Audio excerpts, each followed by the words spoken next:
Белоруссия вақтынча Киевнын незареті алтында ол маған Донбасс топрақларында писханелерде булынган украинлыларның азат етілмесі үшін арекет бірлештірілмесі. Сабық Кремль мобюсы Олег Сенцов Украина ве Европа үкіметлеріні более арекетлерге чақырды.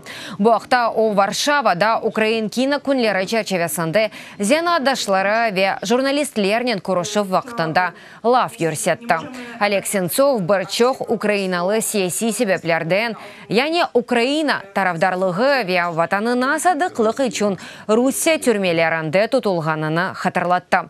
О Полония меслегдешлеріне дестек үшін тешекүрелеріні білдіріп, полониялылар она украинлылардан да чоқ дестек көстергеніні қайдетті.